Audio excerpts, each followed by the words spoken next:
Thank you for being here tonight. I'm Angela Greiling-Keene. I'm the National Press Club president, and I'm a reporter with Bloomberg News. We are very excited about our panel tonight, standing behind me, and excited to have all of you in the audience. World Press Freedom Day has already started in some parts of the globe. Here in the U.S., we're still waiting a few more hours for it to actually start, but we are happy to have this panel at the National Press Club as a way to kick off World Press Freedom Day as it's celebrating its 20th anniversary. For our event tonight, I would like to give thanks to the National Press Club's Press Freedom Committee, chaired by John Donnelly, and especially to committee member Gary Kelly, who is out in the hallway and isn't hearing his accolades. But when he comes in, you all can thank him. Gary is a new member of the National Press Club, and he is the epitome of how to jump right in and get involved. So he is the person who deserves the credit for putting together the panel that you see behind us. So thank you, Gary, for that. If you are a Press Club member, we're glad to have you. If you are not a Press Club member, we would love to have you. So if you are not a member and are interested in becoming a member, see me or anybody else after the panel, and we can help you figure out how to join the club. You can also apply online at www.press.org. One of our focuses here at the Press Club this year is on press freedom. We are looking both domestically at government transparency as well as internationally. And of course, tonight we are here to talk about the international focus.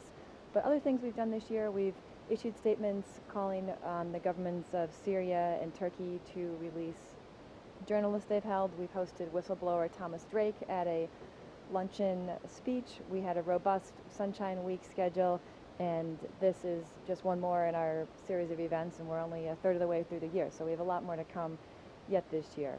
Tonight, of course, we're here to talk about the growth in state-owned media, and that's an increase that's been all the more pronounced, not only because it has grown in and of itself, but because there's been, of course, retrenchment among traditional media and a lot of the old school newspapers, broadcast outlets that we've all been used to covering Washington. So tonight, we are going to have Rachel Oswald, who's right behind me, I'm in her way, as our moderator. Rachel is one of the vice chair people of the Press Freedom Committee, and she is a reporter with the National Journal Group. So I will turn the mic over to Rachel to facilitate our discussion of the new international media, filling a vacuum or pushing an agenda. Thank you, Angela. I'll start by introducing our panel. On our far left, my far left, we've got Max Fisher, who runs the World Views blog for the Washington Post, which he started. Before that, he was a blogger for the Atlantic Online, where he did prolific coverage for their international channel. Next, we've got Rosalind Jordan, who is the state and defense correspondent for Jazeera English Television. She works here in Washington.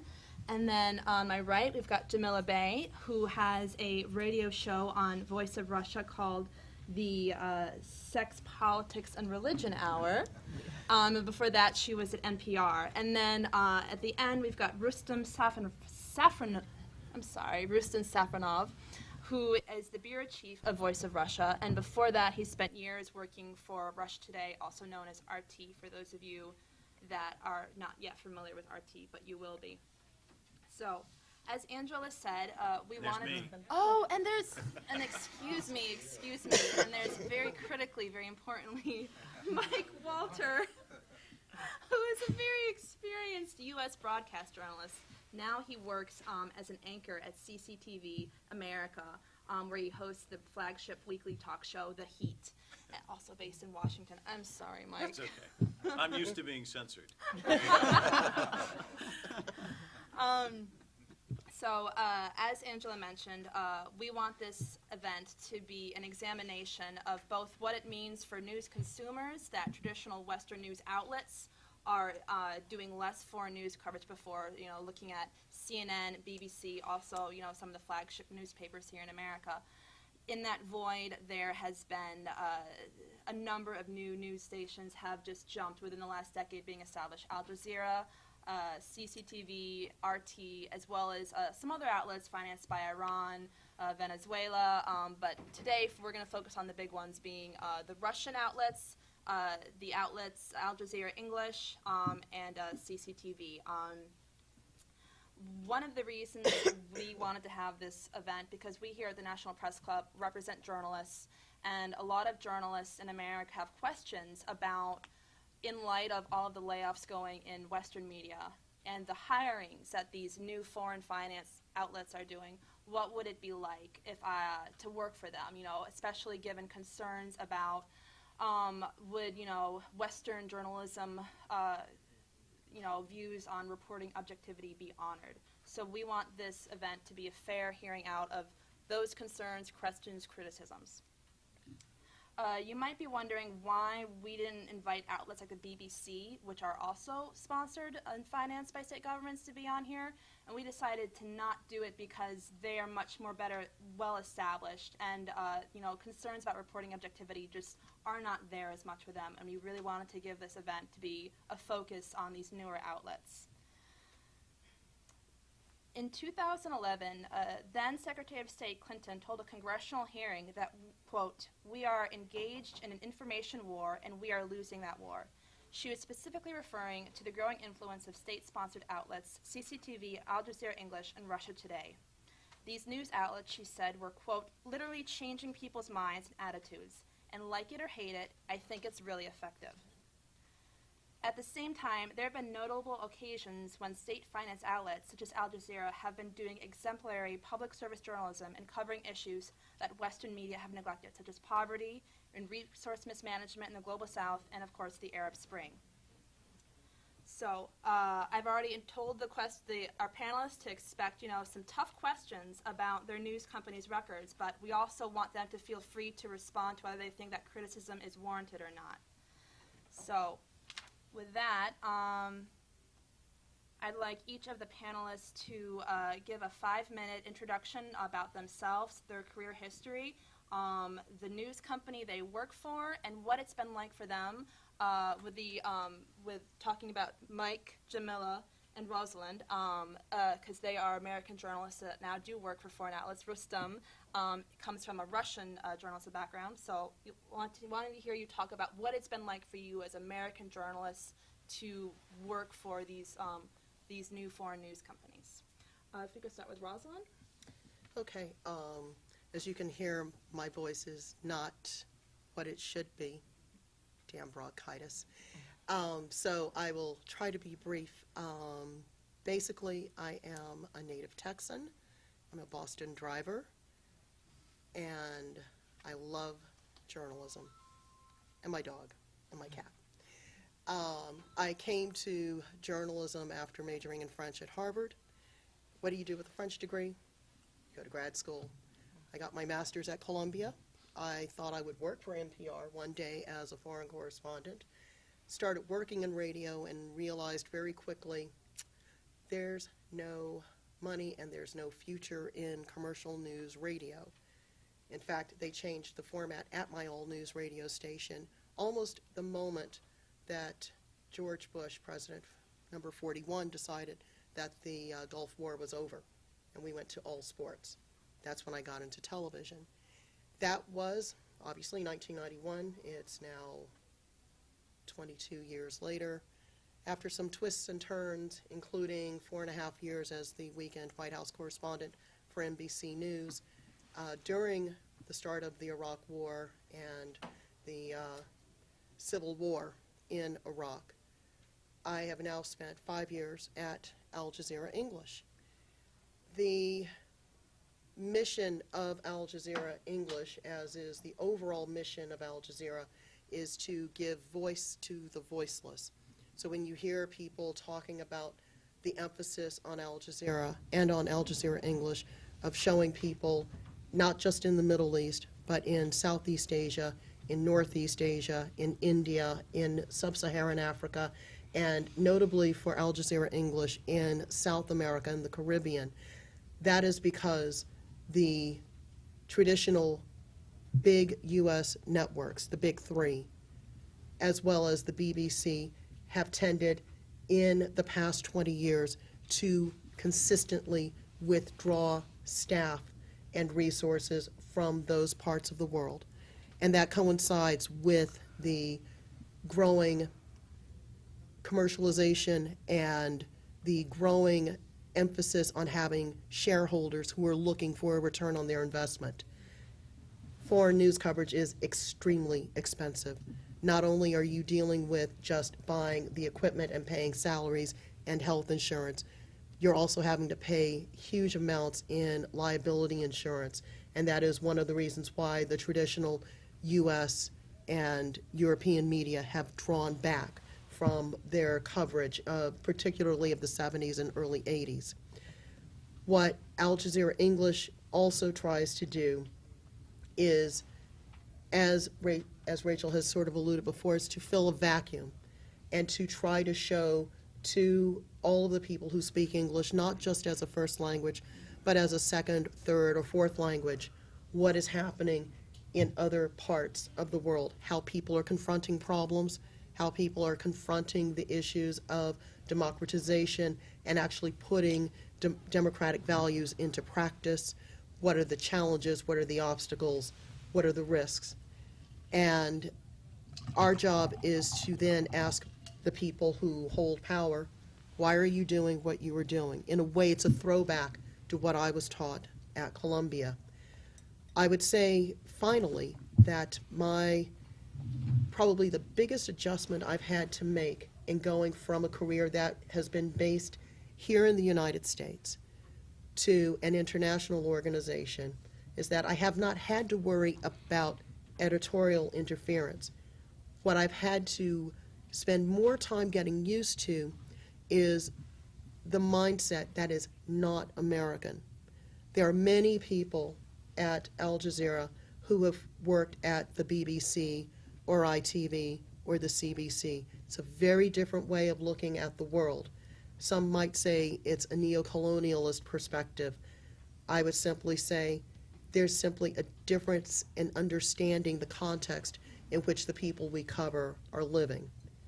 And so what that has created for me in the past 5 years is a very dynamic and intellectually stimulating way of looking at issues. But at the end of the day, I need to have my facts straight. I need to quote people accurately and fairly. I need to raise questions that other reporters aren't raising. And I'd better make my slot. So that's my point. Excellent. Jamila, you're on. Okay, set that timer. All You'll right. need to nudge me. Good evening, everyone. Thank you for being here. Thank you to the Press Club, and thank you for moderating this panel. I'm Jamila Bey, and I come from a land far away. Pittsburgh, Pennsylvania is where I got my start. Go Steelers. We're my Steeler fans. Her. I'm from Houston. I told my husband, keep being Jewish all you want. Steelers is my religion, and you have to convert.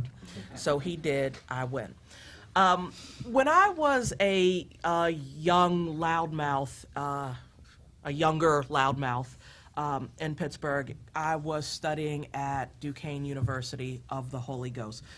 Very conservative religious school, Catholic in its tradition. And I studied a lot. I questioned a lot, and I walked up to what I thought was the student radio station, and I did a news quiz with what I thought was the most experienced graduate student I'd ever seen. I was able to talk. I'm from Pittsburgh. I can say Allegheny, Monongahela. It's Carnegie, and get all of the questions right about where the little hamlets and towns are. And he said, "You'll be in the newsroom." I said, "Oh, okay, great." I didn't realize I'd talked myself into a job at a real radio station, but I was curious and a news junkie who could say all the tiny little towns, Susquehanna. So I was able to put myself through college reporting for the local NPR affiliate in Pittsburgh.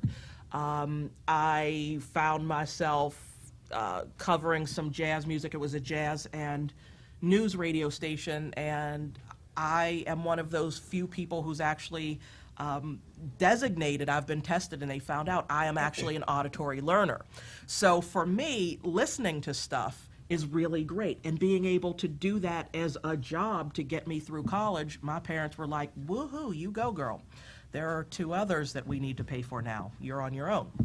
So I did that for a while. I covered politics, city government, county government, and stuff dealing with youth and African Americans in Pittsburgh. And after 4 years, when they kicked me out of school because I had to go, I then went to NPR, and I spent 10 years there with a gap in there. I went to New York and tried to, I worked for Air America and kept getting mistaken as a comedy writer. I was on, Janine Garofalo was in one office, some chick named Rachel Maddow was in another office, and I have proof that I was saying, you need to watch her. That one is somebody to look at. And Al Franken had the big office with the view. And I kept getting mistaken as a comedy writer. I don't know what it was about me, but they kept trying to put me over there with all the fun people. And so with a break to do a little bit of stand-up and realize that's a lot harder than it looks, and it pays even worse than public radio,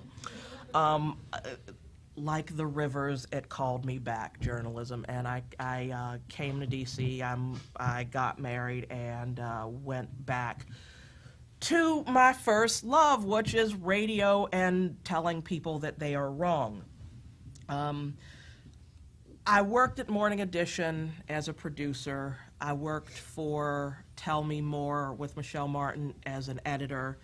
In between there, I did some work with Talk of the Nation, the soon-to-be-departed Talk of the Nation, and also a little bit of All Things Considered in there. So I learned to edit, I learned to produce, and all of that. I'm probably the youngest American in radio that was given a razor blade and told, get out of here, come back when you have something. And, you know, that's cutting tape, though. That's, I'm sorry, I need to clarify that. That came out wrong. But, you know, the idea of, like, if the internet goes down, my training is, well, you don't report from the internet, you go out and you talk to people. I was able to bring that to Voice of Russia Radio when I realized that I prefer not editing and producing for other people. I like reporting on my own. And I genuinely don't know how I was chosen for the job. Somebody called me up and I went and did what I do and talked, and they said, okay, you'll start next week. And I speak no Russian.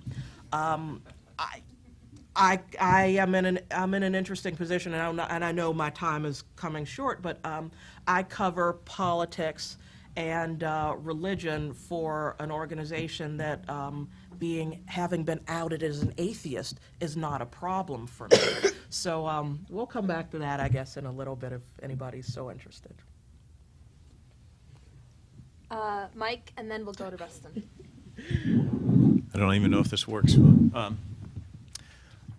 Daja Hao, Gu Wei Gui Bin, Wang Sheng Hao, Wosha CCTV, Dajubo Mike Walter. So normally when I do something like that, which I don't do very often, people fall into 2 groups. Those who don't understand Mandarin, and then those who do understand Mandarin but don't understand me. So I will translate. I just said, hello, welcome to all the distinguished guests. I'm an anchor at CCTV. I did that because I wanted to pay homage to George Kramer, a guy I met years and years and years ago. I grew up in Southern California, wanted to get into broadcasting. My brother had a good friend, George Kramer, who worked at KNBC, the NBC station in Los Angeles. And he said, I'll bring you by and you can hang out with George. You can see what it's like to be in a real newsroom. And so I came there, and George was kind of a cocky guy who kind of walked around like this, but he was an editor, and, you know, he was the editor at KNBC. Tom Brokaw, when he wanted to do stories, George Kramer's going to cut my stuff. Tom Snyder, George Kramer's going to cut my stuff. And all of that just kind of helped to inflate his ego. So I used to go and I'd hang around in the newsroom. I'd always stop by and talk to George and hang out in his edit suite. And one day I was there, and there's all this commotion in the edit suite next door. And I said, so George, what's going on over there? And he said, oh, they're putting in 3/4-inch video machines. They want me to learn how to edit video. I'm the best film editor in all of Los Angeles. They need me. Well, he was right on the first part. He was the best film editor, but he was wrong on the second part. They didn't need him. 9 months later, he was gone because he refused to learn how to edit 3/4-inch video. So I took that as a cautionary tale, and I've always tried to stay ahead of what the trends are in the business. Now, does that mean I have? Absolutely not. But one of the things that I did back in 1992, I went to Somalia, and there was an editor in the town that I was in who couldn't afford to send one of his people, and he said, hey, would you mind writing a guest column every day? And I had to go sell my boss on this, which to me was just beyond belief. I was like, look, if I write this guest column every day and promote the fact that we have pieces on the air that night, the people reading the newspaper in the morning are going to be all interested. They'll watch us at night. Well, I didn't know what that was called at the time, but it was called Convergence. And the next thing I know, I end up in Tampa at WFLA, where they were combined newsroom with TBO and the Tampa Tribune. And we were all on different platforms. And then from there, I went to USA Today, where it was the same sort of thing. Well, suddenly, years later, kind of fast forward, Convergence actually is really short for consolidation. You can get rid of a bunch of these people. All these people know how to do all these different things. And so that's what I witnessed happening at USA Today, and I went to work at WUSA. When I left WUSA, I was pretty much convinced that was the end of my career. I wasn't going to go back into broadcasting. And to be honest with you, I didn't feel all that bad about it. I felt like, McDonald's and Burger King can be accused of making America obese. I think local television news can be accused of making Americans obtuse. So I was always talking about Paris Hilton and Charlie Sheen and Britney Spears. And I'm here to tell you, I've been at CCTV for over a year. I haven't uttered any of their names. Thank God.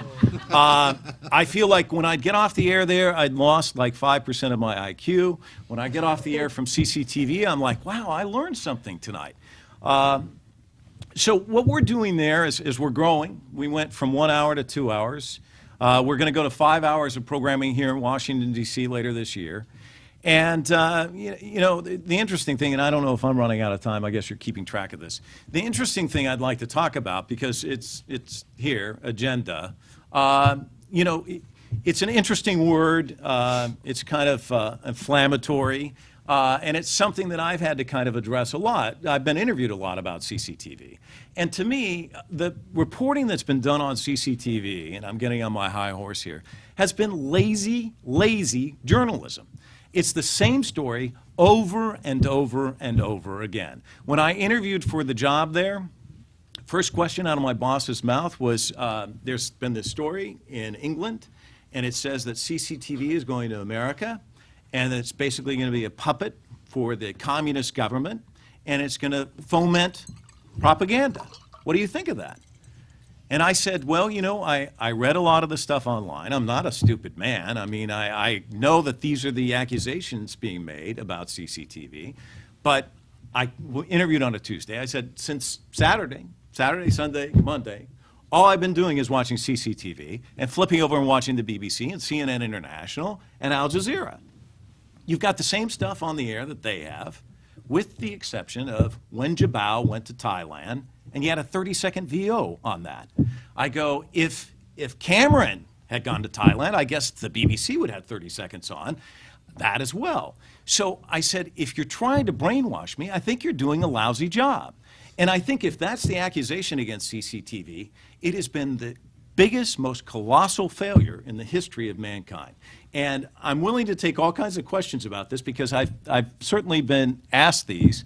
And I'll be happy to stand here and defend it. I'm very proud of the work that we've done. Sean Caleb's went to Greenland for 10 days and did a half-hour documentary on global warming. I didn't see anybody else doing that. He just got back from Brazil. He was in the rainforest for 30 days. We're doing the kind of journalism that, CBS and ABC and NBC used to be proud of. They're not doing it anymore. So I think we are filling the vacuum. Interesting. Rustem, and then we'll... I get even more animated, believe it or not. So I'm Rustem Safronov, and I'm a new bureau chief for Voice of Russia here in Washington, D.C. for American edition. I was born in Ural Mountains, and was graduated from Historical and Archive Institute, and after this I was working as an archivist, and I working with the youth, and later, actually, already after collapse of the Soviet Union, I joined working like in media, for media and stuff, because before I was just writing and doing shows in freelance basis for different sort of media. Partially because I also didn't feel like I want to work on stuff, because probably I will have to deal with some kind of whatever pressure, what to write, and but maybe I wasn't ready. But first I was like with the radio, and after this with television. So, and lived through a very dramatic period of time, you know, changing of values in society and whatever, like regime, and having new social groups and classes in the process of creation. Thank you. Experience basically coup d'etat in Russia. So that was pretty exciting. So after this, I lived some period of in the United States, and I was working as a consultant for different non-governmental organizations, and used to do reporting for BBC Russian service and for Voice of America. So after coming back with that experience, finally, to make it shorter, I ended up being working for RIA News Agency, and after this for RT, Russia Today Television, where in RT I was working 7 years, just right before I came here, less than months ago. This is my new position. If we will talk about this so-called sponsored, state-sponsored media outlets, and which is raised great concern, I guess, in some parts of the world. What can I tell you? I think Western world had some sort of whatever domination in different spheres, including media spheres. You developed a lot of things like television faster. You know, created and crafted a lot of techniques how to do reporting and whatever, like certain technical stuff like I invented here. You had first whatever presidential debate and paved the road for a lot of journalists in the world how to cover all of that stuff. And obviously from that perspective, all of us had to learn from your experience. But exists another part of the media world, problem. Also different nations, they kind of want to speak out for themselves. And we're talking about like whatever American mindset and whatever Western mindset. It's also have certain type of cliche which kind of ingrained into the brain of the people, whatever, like thinking by certain type of clusters, whatever, like communist regime, state propaganda. But life is a little broader than all of that clusters, I think. Like and life of the people under any sort of regime, you could not fit into that frame. When Western media used to talk about our life in a socialist time, I also felt something always left out. It's too simplified. It's everything like put into that idea, whatever, people controlled and ruled, but would everybody feel so oppressed or whatever, like feel so deprived of basic freedoms, like for example in the time of Brezhnev? I wouldn't say like average folks felt that way. So it's like, I'm just saying like it's was like we realize, especially after we start to build new type of society in more democratic basis, we confronted, like we Russians, for example, the issue, they're looking to us the same stuff, like kind of like Cold War is over and the regime is changed, but a lot of cliché kind of start the same, like about our desire to dominate neighboring countries or whatever, like or being to almost totalitarian or whatever, very authoritarian, and nothing good ever almost noticed. So in that point, like in the end of the 90s and up to whatever end of the millennium, around the Russian media world and around the Russian establishment start to grow concern about that, and it was idea, let's us draw our own face, but not that ugly puss what from outside world always to want to make it us. Like it was a French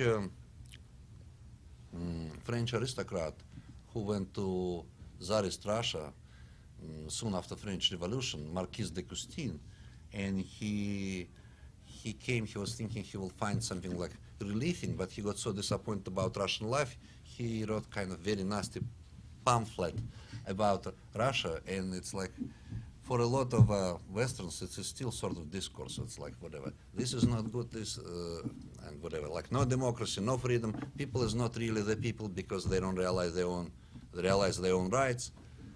So I'm just saying, like, and a lot of perception didn't change too much since Marquis de Custine, which was like in 18th century.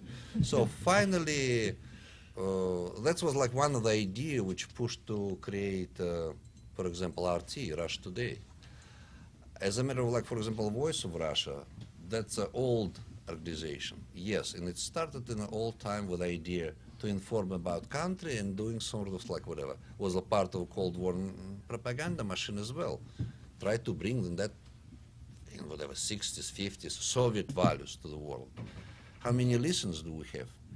That's very difficult to say because in that time, I'm sure in some part of the world people listen to us. And for example, I know some programs of Moscow Broadcasting played huge role, for example, for Chilean opposition during time of Pinochet. Like, they listened to us. It was like a special show which called Escucha Chile, like, for example, in Moscow programming in that time.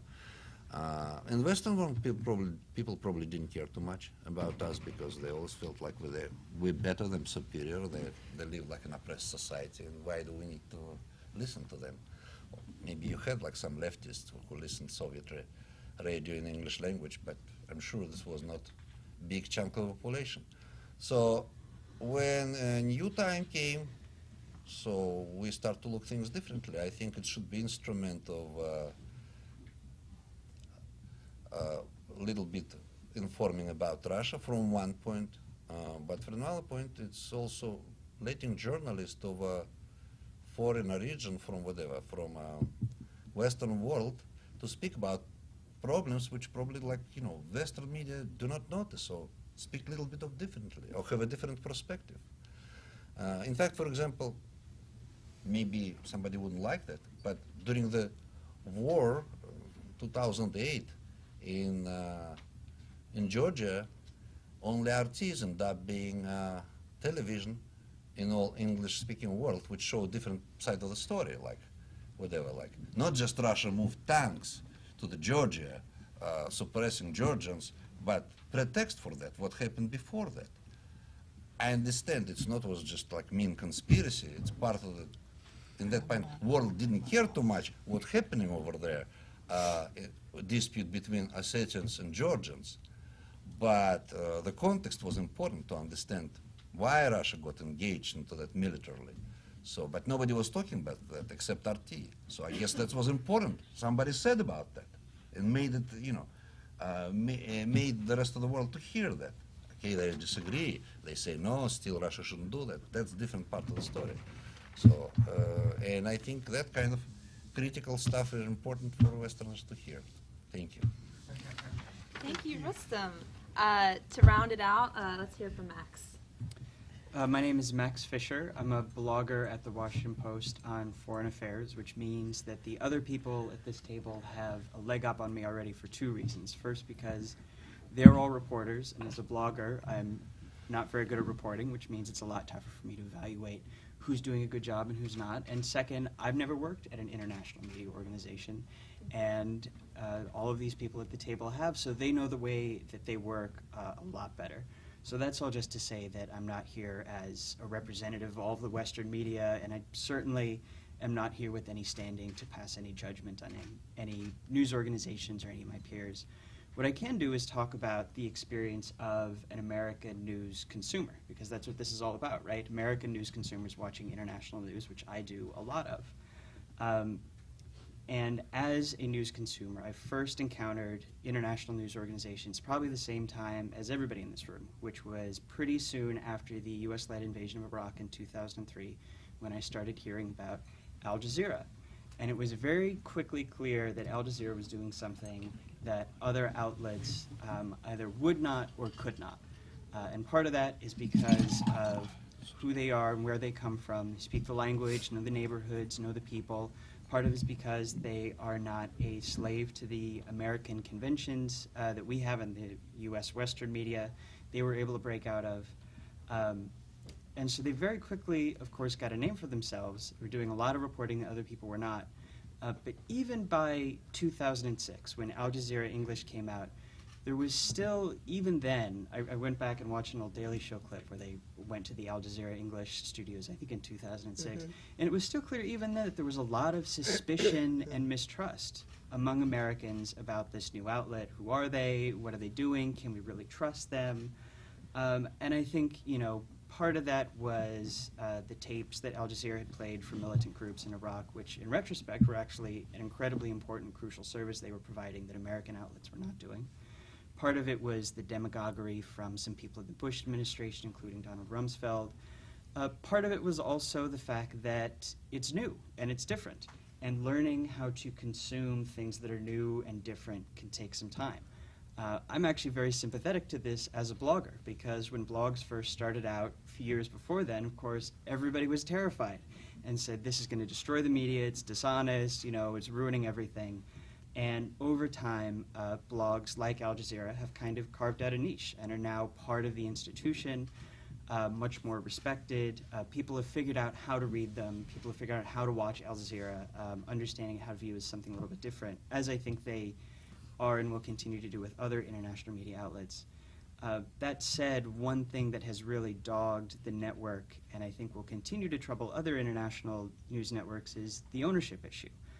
This is something people are very aware of and is just not going away. The idea that a news agency is owned by a foreign government, that, you know, it's all out in the, it's not a secret that Qatar is, you know, trying to push soft power. Now, does that mean that the Emir is calling up every reporter in every studio and telling them what to say? Of course not. Nobody thinks that. But there is this question of the organization's broader agenda.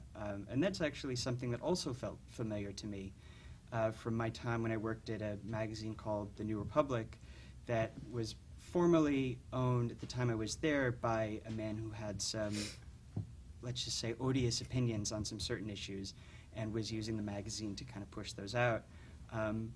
But that did not stop the journalists at the New Republic from doing great work, doing great journalism, some of it counter to the opinions of the person who owned it.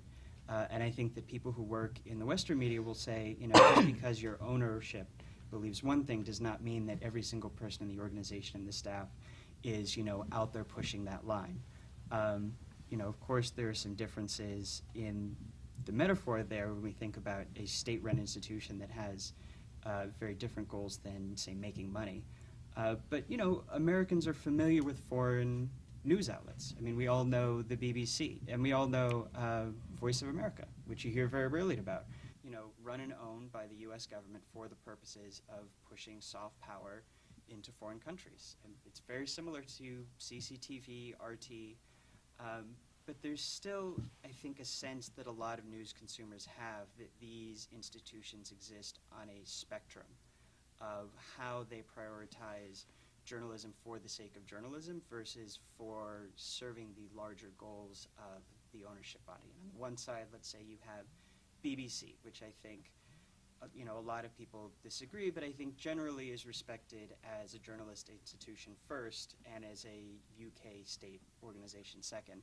And on the other end of the spectrum, you have, for example, Press TV, which I think, fairly or unfairly, Americans tend to consider not a reputable outlet. So the question of where a foreign outlet lands on that spectrum, as Al Jazeera showed, you can clearly land closer to the BBC end of it if you're providing something that American media is not. And there are always holes to fill in that spectrum.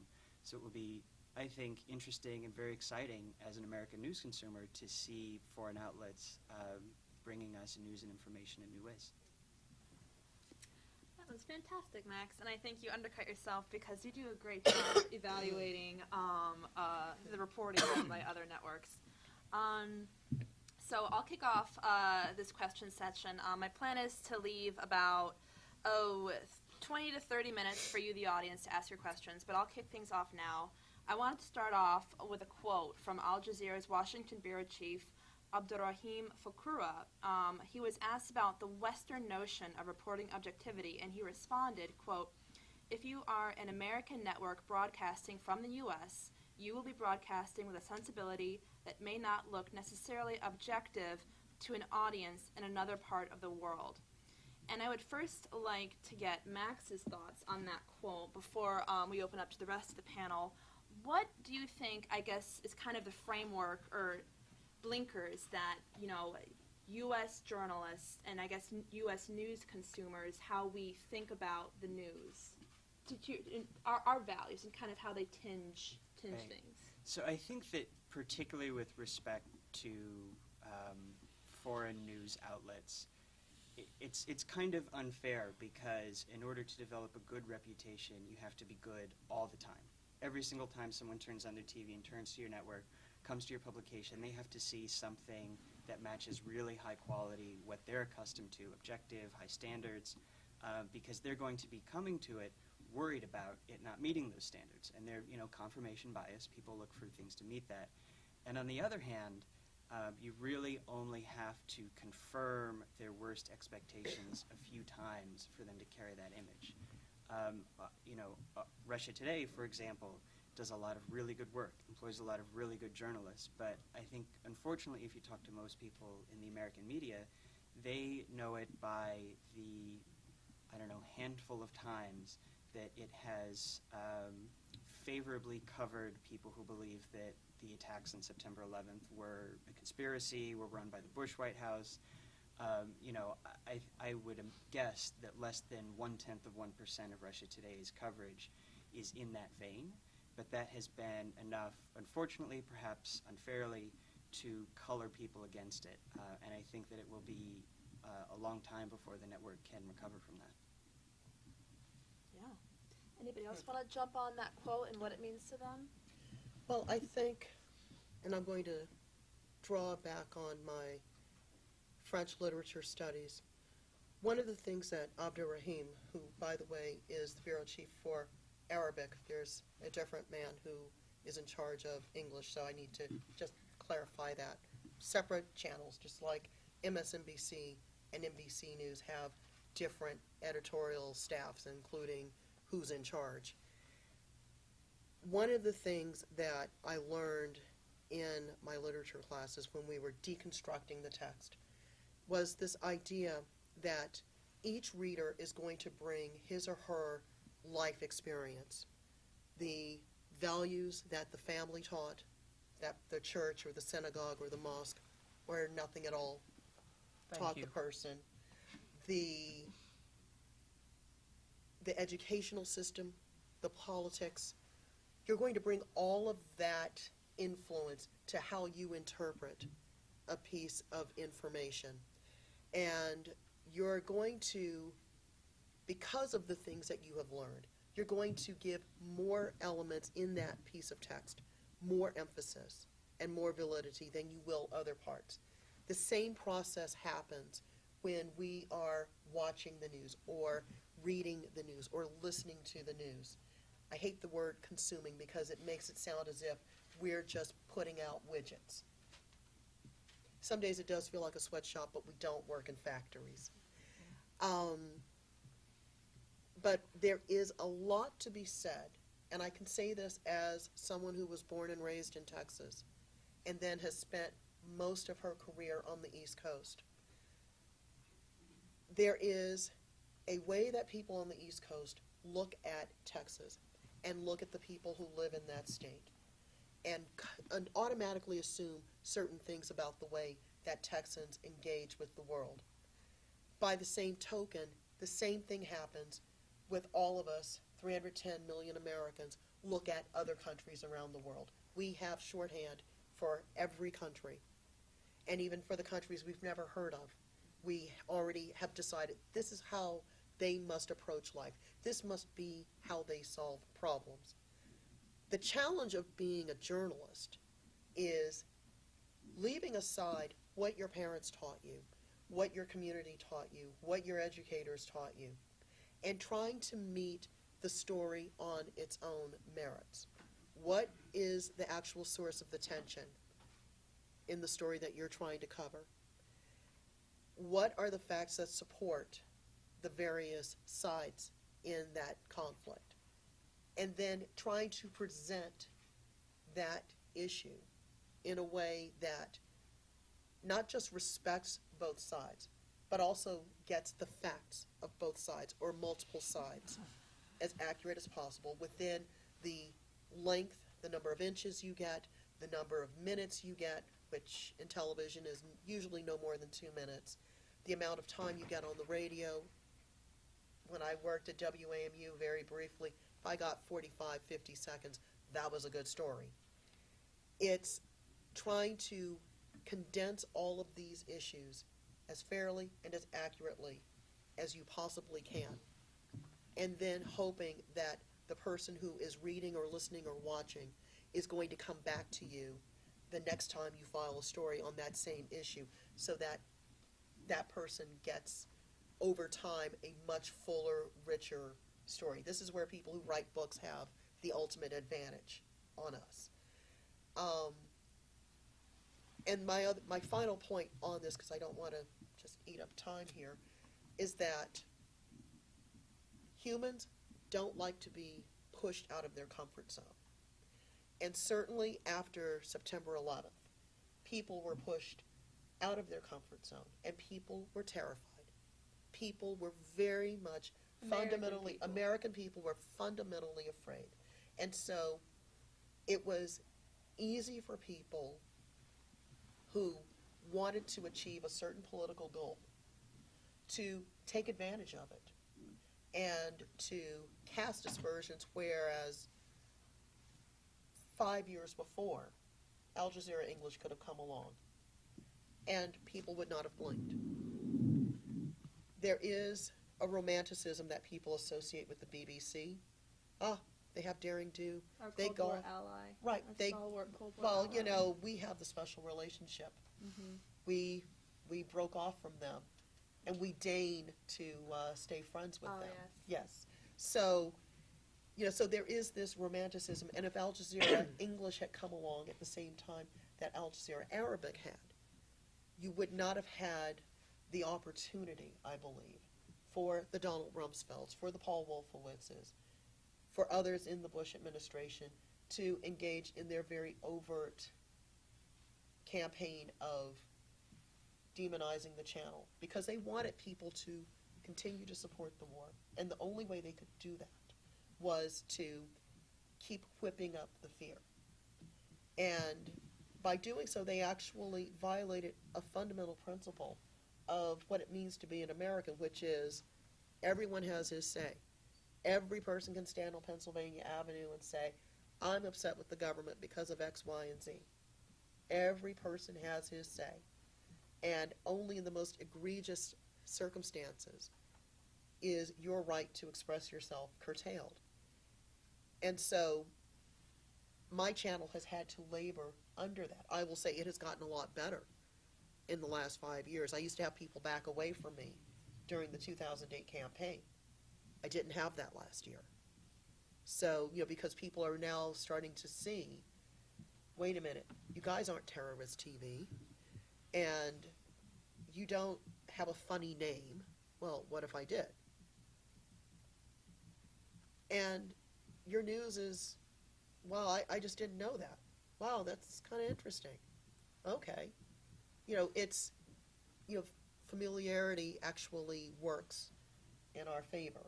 But I think at the end of the day, we as journalists, no matter where we work, have to leave our politics out of it. We have to leave the fight we had with our significant others out of it. We have to leave the fight we're having with our bosses out of it, and we need to just go cover the story, because otherwise we're failing at our work. Can I jump in on the Sure. objectivity issue? Because I think, you know, it's this fundamental tenet that, you know, American journalists are all about objectivity. But one of the things that I've learned since I took the job at CCTV is I think that we just kind of know that instinctively, but I don't think that in many cases it's true. For example, there can be a vote at the United Nations, and Susan Rice can come out and have a blistering indictment on Russia and China, and the reporter who's putting the package together runs that soundbite, and then comes out live and says, you know, boy, the U.S. has got to really get these guys moving, and they got to get them in their corner, and Brian, back to you, and then Brian Williams asks some question about why isn't China and Russia doing what we want them to do, and then and then, that's the end of the story. What you'll get when you watch our news is you'll get Susan Rice coming out and making that statement, but we'll have a comment from Hong Lei in China saying, well, this is China's position. Right. And I think somehow in the U.S. we feel like we don't need to have that. But we don't feel that it's worth It's not explaining worth it. why They've why got it's import- why it's yeah, important their for Russia to opinion's be wrong done. anyway, so why even put it on there? Right. Now, you can disagree with their opinion. They may say, look, we don't think it's right for somebody to come in and do regime change. When you look at the track record of late, when we went into Iraq, it didn't work out so well. In Afghanistan, we just learned that Karzai's getting paid millions. It's not working out so great there. But, it's okay if another country has a different opinion than us. And I think it's perfectly okay to point that out to the viewer. And I think American viewers are kind of with it. We can measure things. Maybe we disagree with China and Russia, but it'd be nice if we had their point of view. Yeah, and I think that exactly. happens. Oh, and I never saw that until I started working at CCTV. And it happens across the board. And, people talk about soft power, and propaganda. I think actually presenting both sides of the story is what we were taught in journalism school. Exactly. And it doesn't happen as often as we think it does. And what I also don't see?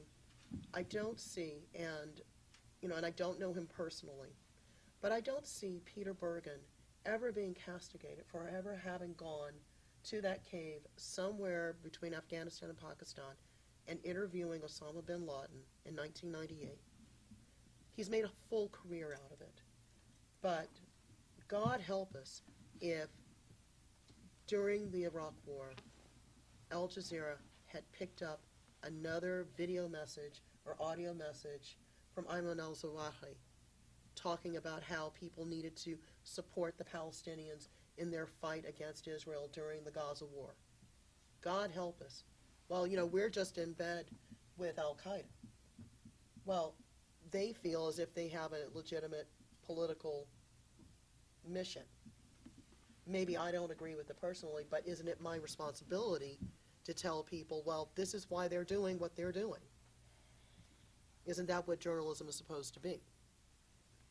I think this is, you guys have made some really, Mike and Rosalind both, really great points. In the interest of moving on the discussion, I'm going to cut that question off now, and then I'd like to ask our panelists to each respond to this, and some of you hinted at it, but for the journalists in our audience who are considering whether they should apply to one of these outlets, what was it that you think made you attractive and ultimately hired by your companies now? Oh, I'm going to jump in on that Yeah.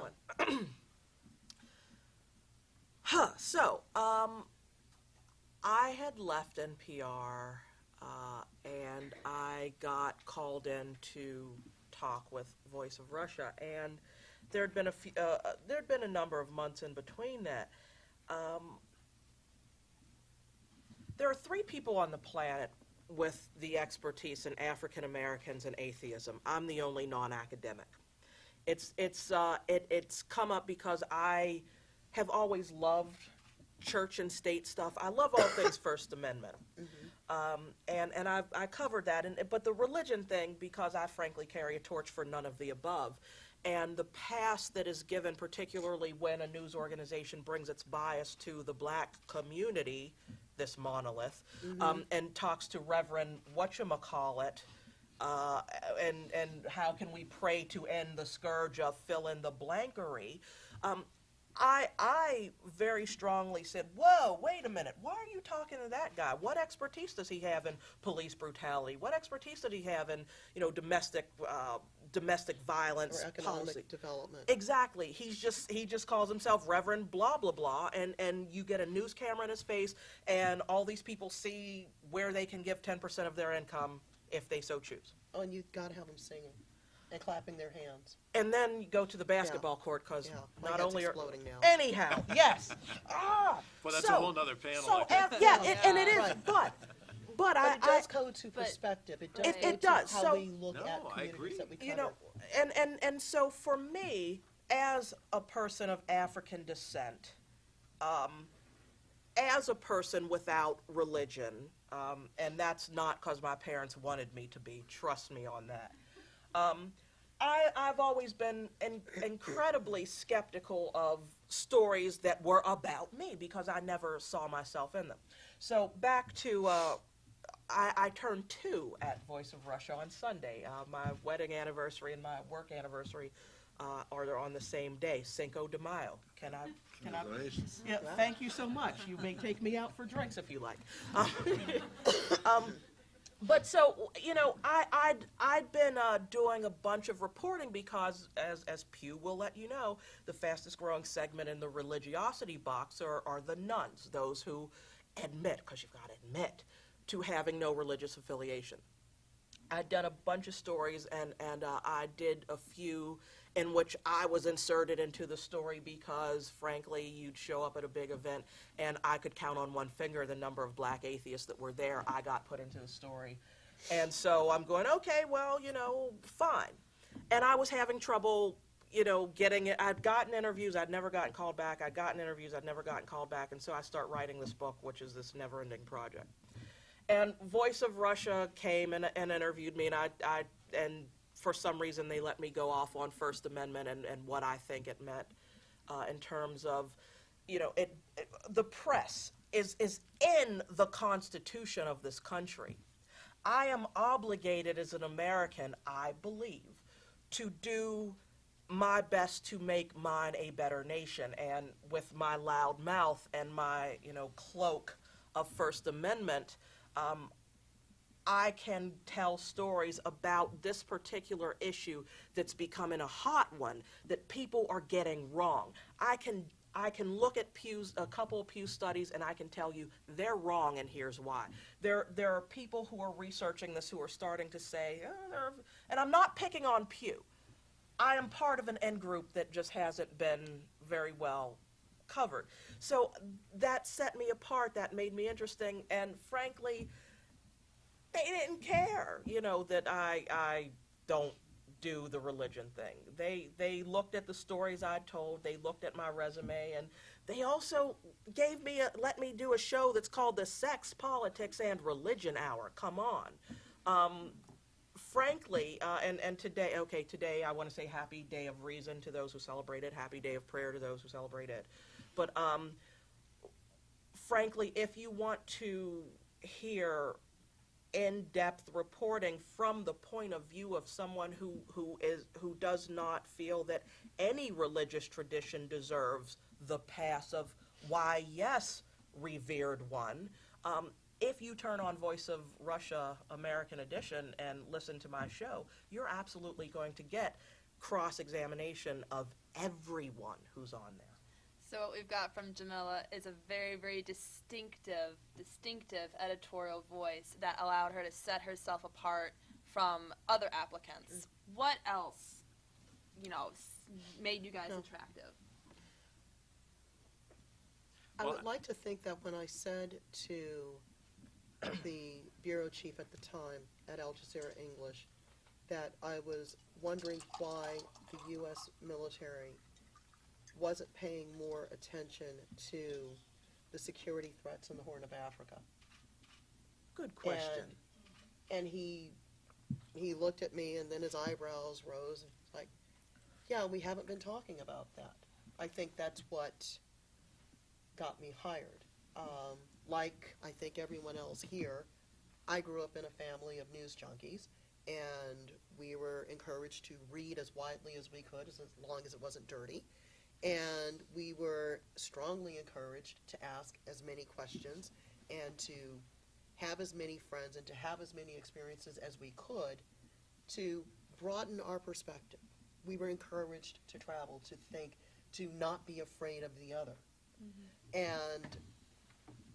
And so, you know, that has always just sort of been there, you know, as just one of my touchstones in life. But I think when I asked, why aren't we doing more stories about this? Why aren't you guys doing more stories about this? And I mean, you're supposed to do this kind of reporting, and I'm seeing nothing. And I know it's an issue. You know, we haven't been there. We don't have any intelligence. We don't have any troops. We barely have USAID. Aren't you guys, you know, why aren't you getting ahead of the curve on this? And that, I think, too, is another part of the journalist's job, is to try to figure out what's out there that is coming and we don't see it yet. You did a good job articulating that. You you were well informed about what was being covered, but you're also well informed enough to know what was not being covered, Right. and you identified it to them, and they were like, okay, you know what you're talking Right. about, and you're a Right. little bit you're You not have to going be- with the grain. You're, Right, you have to be Catholic, small c, in your consumption of information. You need to be indulging your curiosity every which way you can. And because one thing I have found is that whereas especially in the local newsrooms where I worked before I came to Washington, I would be mocked. Oh, you're the Harvard girl. Oh, why are you here? Why aren't you making $1 million on Wall Street? Oh, you always are reading another newspaper, or once we all got online, you're always reading something else online or listening to something else online. Why do you care so much about what's going on out there? Well, when you're a TV reporter in a local community, it's pretty easy to get people to come up to you and give you their stories. But it's a lot harder to go out and get people who don't know you, who don't see you, who don't have that familiarity, to open up to you and to trust you and to give you their stories. Because we're coming into their lives. They're not doing us any favors. And if I didn't do that, I didn't think that, I would ever be prepared if and when the opportunity presented itself. So, that's a hard thing, especially I think for young people who think they want to be in journalism to hear, is that you're going to have a lot of unpredictability and chaos in your life professionally, and you need to be intellectually prepared for it. That's so very astute. Wow, I wish we could drill down into that. Mike, and then briefly, if you have any thoughts on how you made yourself attractive. I just think that, it all comes down, I think it's a talent-driven business. So obviously when you go in, I think all of us have to have certain talents that they're looking for. But I think also kind of to piggyback off of what you guys are saying, one of the questions, there were a number of questions asked of me during my interview process, but one of the things that I talked about was the fact that, when it comes to international news, that our country in many respects is too ignorant, about the world that we live in. And, I witnessed the jet going into the Pentagon on 9/11, and one of the takeaways from that day for me was that I wish we had a better understanding of the world that we live in, because obviously we're impacted by it. If people hate us and want to attack us, we need to have a better understanding of things, and I don't think we do. And so that was one of the things that I brought up in the interview process, and I said, I want to know about international news. If I open up the Washington Post, I'm going to have to go to page 12 or 14, and it's going to be condensed into little boxes, and maybe I get 2 pages, but that's going to be it. And even the New York Times, I think, is kind of dropped the ball in terms of covering international news. So I think, getting back to this vacuum question, I think that that's where we really do serve as kind of a searchlight of what's going on in the world around us. And we do live in a global environment now. We're all impacted globally to a certain extent. So we should have a better understanding. And I think the other thing that I mentioned was that I think we just have this kind of view of the world. It's everything's viewed through a Western prism, How does the State Department feel about this issue? It's never really what is this issue about? It's how does it impact the United States? How does the United States interact with it? And I think that's what you get with the international news channels, is that it's not always seen that way. Well, the policies end up going somewhere, and so you need to find out. So the people who are being affected by it, what do you think? And I see my job is to try to be the conduit between the two. We put all of these issues, we put all of these policies, we spend all of this money. Well, Evo Morales decided the money wasn't worth it, and he's telling USAID, get out. That took a lot of people by surprise today when he did that. It took a lot of people surprised, but we spent a lot of time on Jazeera English yesterday talking about it and exploring, well, what are the reasons why a president in South America would not want American funding for healthcare programs, for early education programs, for job creation, for women's empowerment. What is that? So then you have to talk about the history of the United States and South America. particularly during the height of the Cold War, when part of the proxy war was fought in South America. Was that on nightly news? I'll be honest, I didn't watch nightly news last night, but with 22 minutes, I'd hazard a guess that it might not have been touched. I think that's a good guess. So I'm going to try and move us along because I really want to leave you, the audience, some time to talk. I'm going to now get into the tough part, tough part of the panel.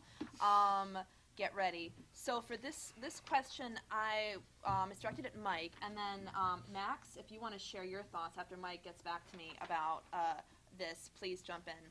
Several weeks ago, China's media regulator issued a ban on Chinese media using unauthorized information from foreign media and websites. According to the directive, quote, all kinds of media work units may not use any unauthorized news products provided by the foreign media or foreign websites. They are also forbidden to use information provided by, quote, news informants, freelancers, NGOs, or commercial organizations without, quote, prior verification. Then I wanted to just, so there's that bit. And then there's this one quote that I wanted to get your thoughts on as well. Douglas Farrar of the International Assessment and Strategy Center said, quote, the fundamental difference is that talking about the way Chinese media sees itself. The fundamental difference is that Western-style media views itself as a watchdog and a protector of public interests, while the Chinese model seeks to defend the state from jeopardy or questions about its authority. Mike, do you think that quote is fair or not? Well, let me answer the question this way, which is a complete dodge. I learned that from interviewing people a million times over. You know, I'll say something about our country. You know, back in the 1700s, we had these wise men who came up with the First Amendment. That's not the case in a lot of countries. I just saw a movie called 42 a couple of weeks ago. And, you know, this man had a tremendous amount of courage. And he went and he found Jackie Robinson. And he changed the face of professional sports. He changed the face of America.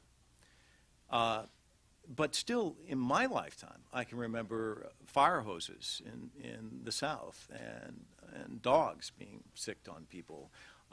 In our country, you know, we didn't just, it wasn't a light switch where we changed overnight. It was a gradual process. Now, I can sit on the sidelines and read what you just read and say, it's horrible what's going on in China. Or I can roll up my sleeves and go to work at CCTV and try and chip away at that and change it. And I think we are. And I think this gets back to what I was saying earlier. It seems like every story about China or CCTV there's kind of a certain framework that how it's constructed, you know. They'll come and they'll interview me or Philip Yin or somebody from our place. They'll interview Jim Laurie, who's our senior consultant, and they usually know his background, so they know that he was there at Tiananmen Square. They also know that he was arrested. So they ask him all these questions, and he says, you know, it's slowly but surely changing. And then they'll say, but weren't you arrested? Yes, I was arrested, and, you know, and I was there at Tiananmen Square and stuff. That's the part that ends up in the story. And then, of course, they get the usual suspects, the people who come in and just will slam China. Now, I think what we're doing on a daily basis is changing the face of journalism for China. I mean, I wouldn't go to work if I didn't feel that way.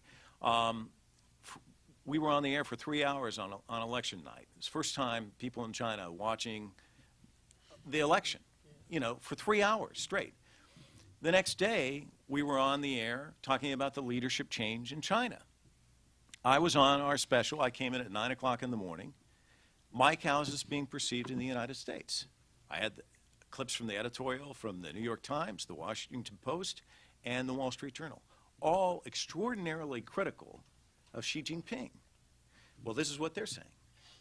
Now, that would have been unheard of a couple of years ago. Mm-hmm. Do we have a long way to go? Absolutely. Mm-hmm. Have we come a long way? Absolutely. But that part of the story isn't interesting to people. It's interesting to me because I see it day in and day out. I tell my colleagues, I go, we're not just reporting the news. You can go anywhere and report the news. We're making history.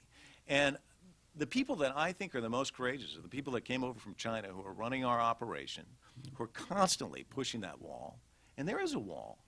But they know where the soft spots are. And we're making a difference. And I think what you're seeing is a gradual change. And, you know, I wish we could switch the light on and change it overnight. We can't. But I think we are on a day-to-day basis changing things.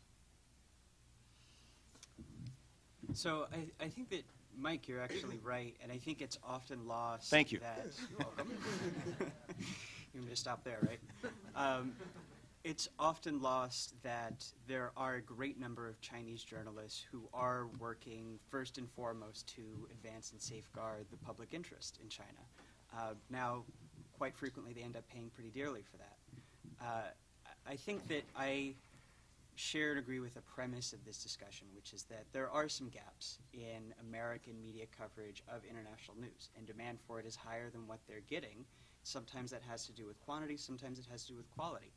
I think that international news can play a real role in filling that gap, which is why we're having this discussion today, because people are interested in it. And I think that some of that has to do with the example, Mike, that you raised of, you know, should the default when there's a UN vote be just get Susan Rice's opinion, or shouldn't we also be taking Sergei Lavrov seriously? And shouldn't we also be looking at what the other members of the UN Security Council are saying on an equal playing field?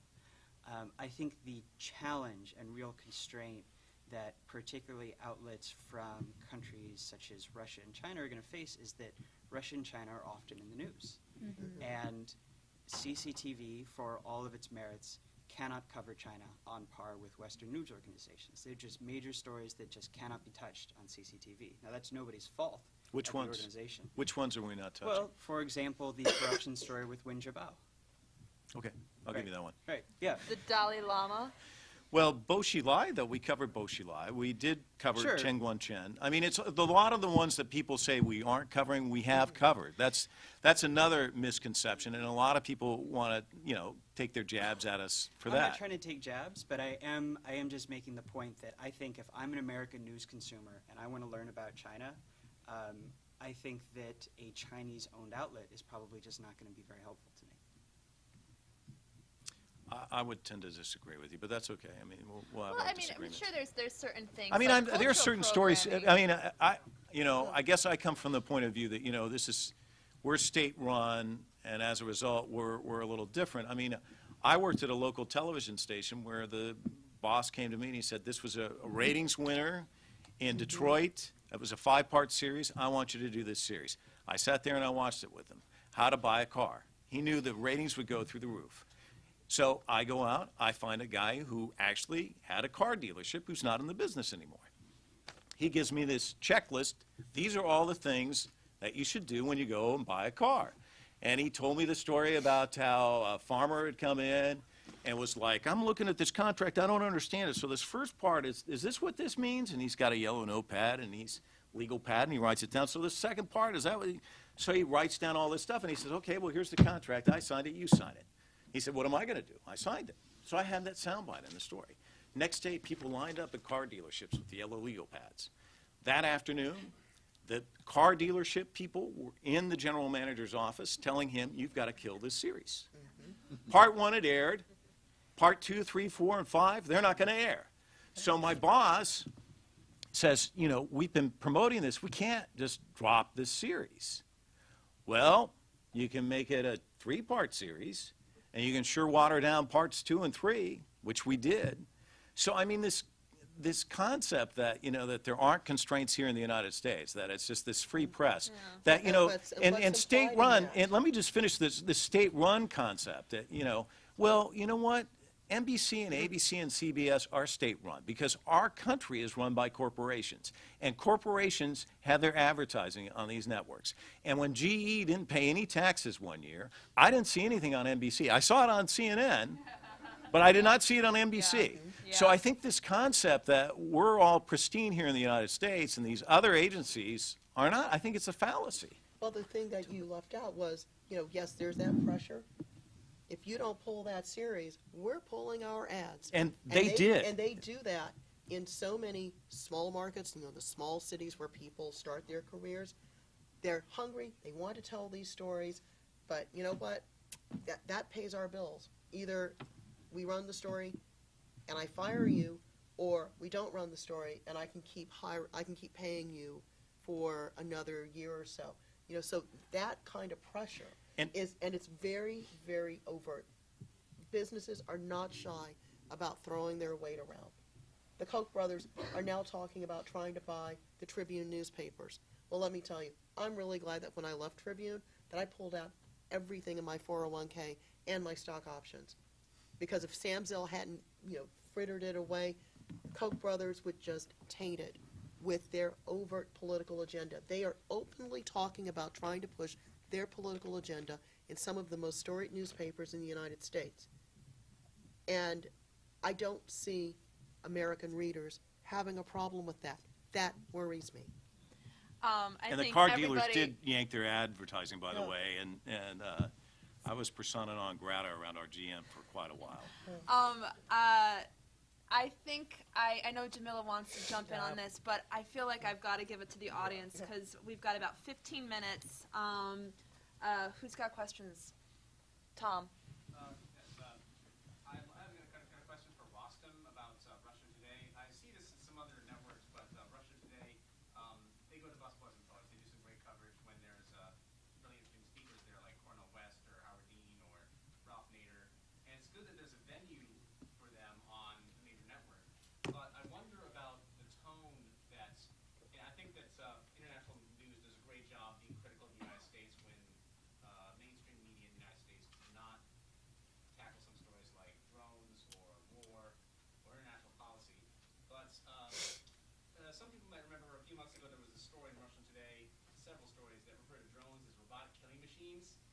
And I wonder if that kind of tone and giving a lot of airtime to Cornel West and to Ralph Nader, to people who were very free with their opinions, is how do you decide to do that? When you give the voice to people in America that don't really get a big venue in mainstream media, but how do you decide how to balance that? Well, I wasn't myself directly involved in that thing. I was like working on the Russian part of that. But I think in general the modus operandi was, in a way, nobody wanted to listen to us when we just used to do like a lot of narration about Russia and what things happening there and concentrate on that. And there's like not too many viewers and nobody dispute whatever existence of RT. And when it started to touch some kind of whatever painful or places or whatever in American politics abroad or domestically, people start to pay attention. So to compete with a very powerful, media like CNN or BBC, it's kind of difficult in the sense they have already established network, big budgets, thousands of the contributors, correspondents. So that's why RT choose that line. Like, hey, well, we'll cover something what everybody else is like in silence or not paying attention. Like, I think it was like tendency also in the United States first downplay the scope of Occupy Wall Street movement. It was like very little said just about that. But RT was reporting non-stop out of there. Finally, everybody realized, oh, if you want to find out something about that movement, you better watch RT. So that's how they start to gain audience. And the same thing with Assange, when he became really persona non grata. Julian Assange. Yes. RT gave them a chance to interview whatever, any sort of figures like Noam Chomsky and whatever, Sheikh Nasrallah, the head of Hezbollah, who nobody was talking to him for 6 years. He was like kind of banned out all Western media since 2006 after last war with Israel. So RT gives them. It's also, I don't think that's so much into that something ideological or political because, in Russia is not any sort of whatever leftist regime in a power. You wouldn't qualify that this way. It just was like idea of media outlet to gain their own segment of viewers and became a popular. They do things which is necessary. They talk about whatever Mr. Lavrov position about Syria, how Russia think about that, whatever, like Assad shouldn't be removed militarily, it should be negotiations. But at the same time, they're trying to be interesting for people and feel that information. And the same thing like with the Voice of Russia. Now we would try to do not just whatever, how it was like in the Soviet time, for example, whatever state-run promotion of certain whatever values. We would just try to be interesting for our listeners and find something unusual in other people and other media do not cover. I just maybe RT overdid a little bit with a conspiracy theory, but Mark, didn't we have something like in the West, like a lot of media used to assume it's Mr. Putin who blew up buildings in Moscow to took the power. Didn't we hear that kind of stories? Didn't Western media never followed up, like when these people who was like conspiring to blow up that buildings was like arrested and prosecuted? It was like a lot of, very often I remember the cliche, like, in that explosion never like investigated thoroughly or discovered and still remain unknown. Didn't I read that kind of stuff? I'm not sure I know exactly. You don't know what I'm talking about? No. You don't even know about buildings being blown up in Moscow in 2000 before the Second Chechen War? Look, I think that if your point is that Western media has structural problems and makes mistakes, you're going to get no objections from me. No, it was Having like been in the assumption inside, power they organized that major terrorist attack as a pretext for Putin to take over the power. That was like assumption done by a lot of media. oh, okay. It's like some sort of conspiracy theory as well. As some people saying whatever, like Twin Towers were blown up, you know, by whatever, like American Secret Service. Okay. It was like something like that was like running into the media Okay, in I think that- 1999 and 2000. Well, I think that if your case is, look, the Western media is just as bad as we are, you're going to have a tough time edging into it. I think the example that Al Jazeera showed was rising above the problems that the American media, every media has problems, right? You are not going to find a perfect outlet, a perfect set of national media anywhere. No, it's a question like, should in general media put in the air some kind of conspiracy theory or questionable, not very well proved theories? You have chunk of society, you'll have a chunk of the viewers and whatever politicians who would believe in that theories. So are you asking the question of whether news outlets should In support, ge- in- should give conspiracy In theorists ge- in airtime? general, yeah, I'm just saying it's like raising bigger question. To me, like RT would more remember like for showing Assange, for showing Occupy Wall Street, not for giving whatever, like tribune to Alex Jones or Yeah, I'm with you on raising bigger questions, and I think that international media outlets are uniquely positioned to raise bigger questions that are not being raised in the American media, and are doing it, and I think are having a lot of success with it. But I think that if the bigger question you are raising is, did the Bush White House orchestrate the attacks on September 11th? Candidly, I think you're going to have a tough time attracting a larger American audience. Now, you can say the Western media makes just as many mistakes, but that is not going to get you more viewers. In the second row? A real quick question for Mike. How big is your bureau here in D.C. now? I keep hearing that it's growing. How big is it? Is it the biggest bureau in D.C.? Oh, I wouldn't know the answer to that. I'm looking to you. Do you know? How big is our bureau? Is it the biggest in all of D.C.? Yeah, like altogether now, I think we have like over 100 people, both Chinese and local. Does that include, is that editorial or also other supporting? All positions. All like positions. cameraman, reporters, video editor, all kinds of different But positions. we've got ads out for more positions, so. Rosalind, do you know how big the Al Jazeera English Bureau is in Washington and also the Al It's- Jazeera Arabic? Seeing as how they are wiring another floor right now in the building that we're hoping to move out of, yeah, it's at the beginning of the year, before the announcement that we're starting Al Jazeera America, we had 150 people or so in the Washington Bureau, and that's just for English. About 50 or so people in Arabic. Worldwide, I'd say we're coming up on about 1,500 because we have people based in so many countries, and obviously in Doha, you know, there's just this massive campus of TV studios and training centers. We are trying to finish hiring the first 200 people for Al Jazeera America. You guys have been And we- inundated, swamped with applications. Yeah, and there are new ads that went out this weekend. We got 18,000 or so for the first 200 positions that we advertised in early January. If you're out there and you haven't talked to me in a few years, please don't. Please don't. We have been overwhelmed with the interest from people from all walks of journalism because they see an opportunity to help build something and to bring their influence and their experience to what we put on the air and what we put on the web. Being on the web is a very big part of what Al Jazeera does. And we've already announced, just in the last 24 hours, we're going to have a working relationship with the Medill School out at Northwestern, expand our Chicago bureau, which currently has a producer, a correspondent, and a photographer. That's going to be growing in size. And then there will be a very robust internship program. So yes, you can be an intern.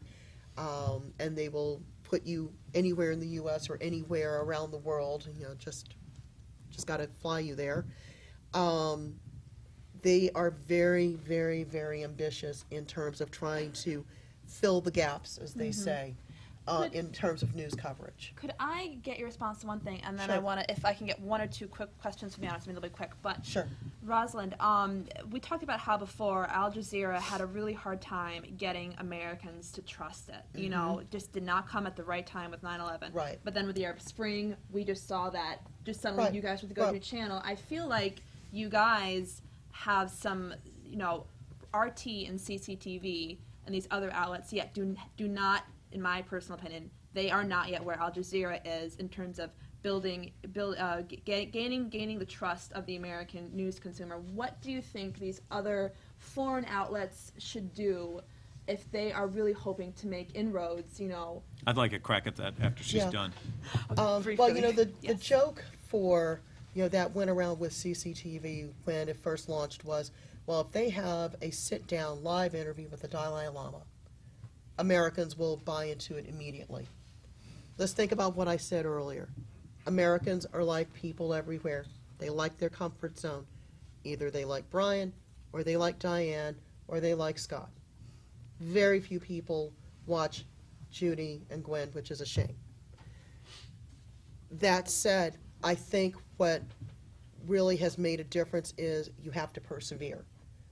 And whenever and wherever anyone says to you, well, I think you're doing blah, blah, blah, you calmly respond, well, actually, no, this is what we're doing. Here, this is our website. We stream live. It's free. You can watch.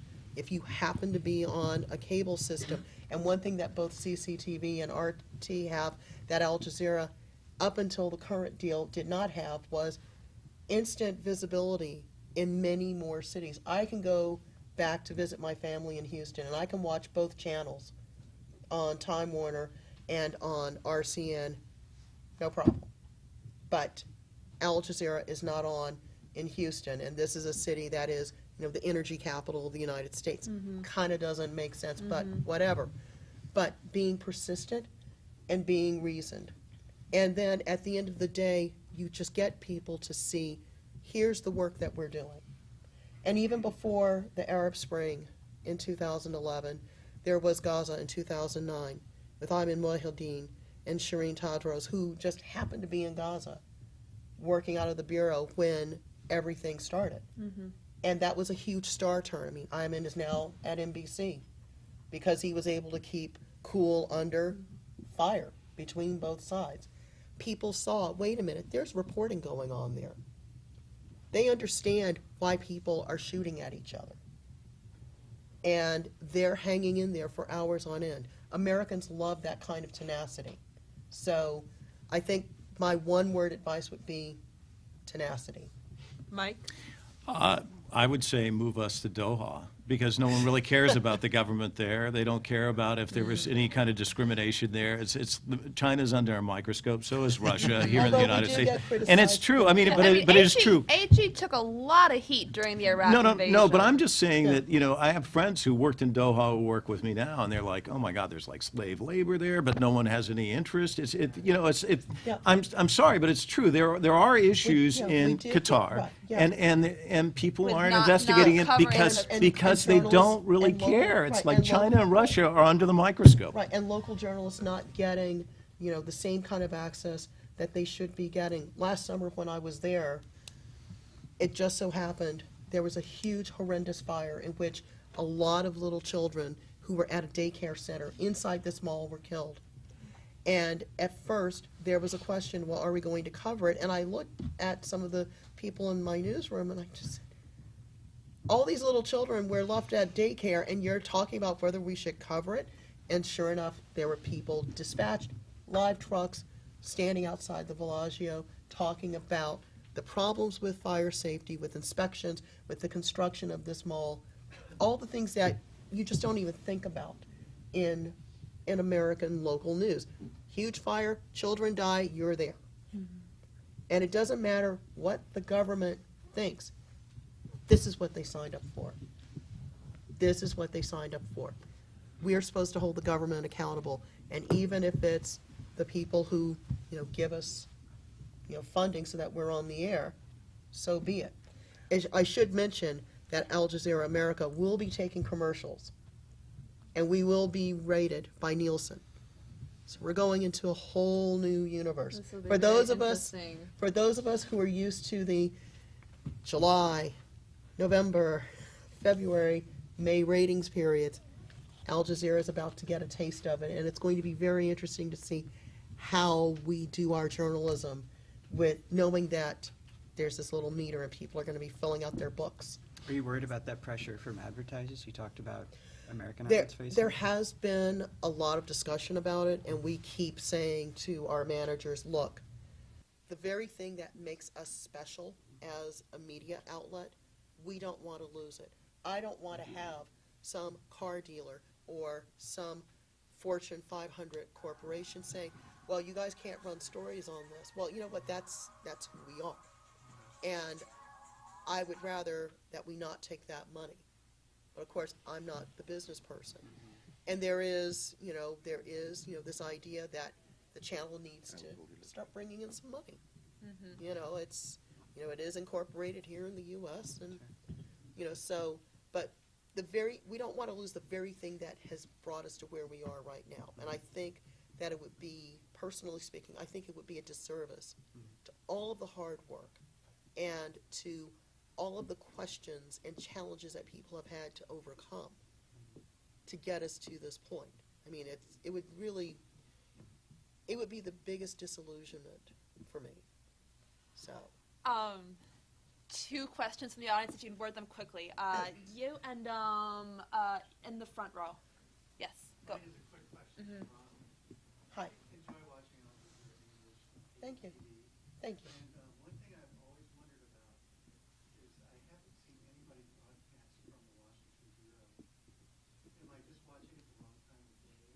I see London and You see London and you see, everyone has some right. English accent. Well, actually, the very quick question is, about 2 years ago, we stopped doing actual newscasts out of Washington, and more of the emphasis was put on, let's, one, go out and do more reporting, and two, let's put energy into the public affairs show, Inside Story US, and into The Stream, which just picked up another big award.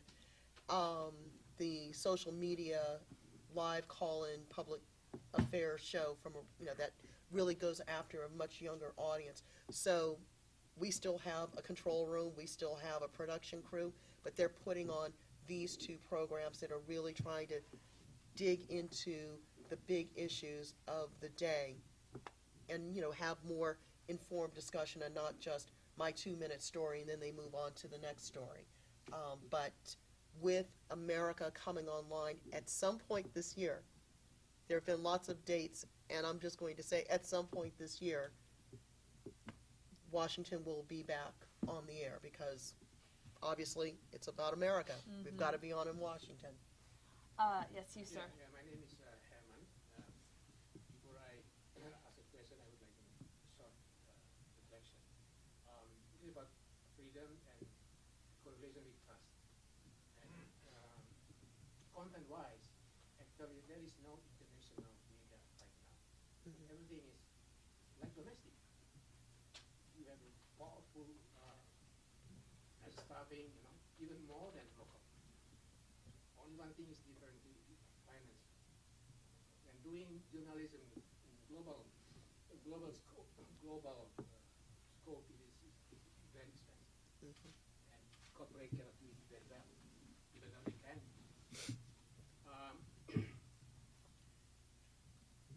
At the end of the freedom, I think it is about prosperity. I like the newcomer, we call it a change, game change. In the past, everything is host country centered. And now, I think there is no very serious, because I heard from Mike that you are not very serious in interview, and this is like that, meaning that there is no, I learned so many. In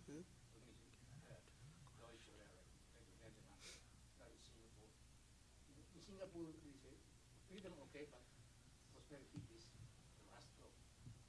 So I asked to Arti, is it your policy, I mean, to criticize American Union all the time? You asking who? I think the question to the panelists was, is it your company's policy to criticize America all the time? I mean, insinuation or what, hostility sounds hostile. It is not good, among journalists, not good, not nice. I think it's better to be skeptical. I was taught to be skeptical. And, so I'm yeah. telling that no more international, it is domestic journalistic game. Any thoughts down here? Well, I thought it was Russia. I thought I got a pass on this one. I can't really comment on it because I don't work for RT anymore. I don't think it would be appropriate for me to speak for RT. I think they just found the niche. Sometimes I heard one, Why is it Russia? I think it's just interesting to find, since America pretend to be the leader of the free world, to find some kind of, whatever, corners which not have enough light, and to show that. I think like Americans would be interested in that too. But is that like a major agenda? No, I think like a major agenda to inform people, but they know kind of. If we will be just go after mainstream events and whatever, what I mean, widely covered by mainstream media, I don't think anybody would quite honestly listen us. We have to kind of, how it was properly formulated to feel, not a vacuum, but maybe a gap. So I don't want to say it's a vacuum, but certain things. it is true. I work for U.S. government. You remember probably the war in Yugoslavia, and that time I lived in the United States, and you wouldn't find any huge corporate media who would have like anything nice to say about Serbs.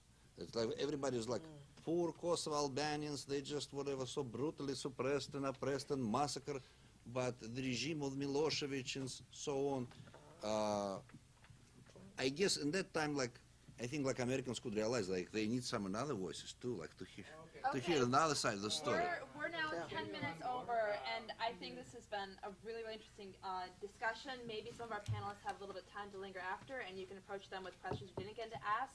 I would just add in closing, if you have more questions about this issue, as I prepared for this panel, I found this one website, globalmediawars.com, put together by the Columbia Journalism School, where they examine basically what we were talking about. Very interesting if you have more questions. So thank you, everybody, and especially thank you to my panelists for donating your time. You guys were, I think, pretty excellent. All right. Well, thank you for being a great moderator.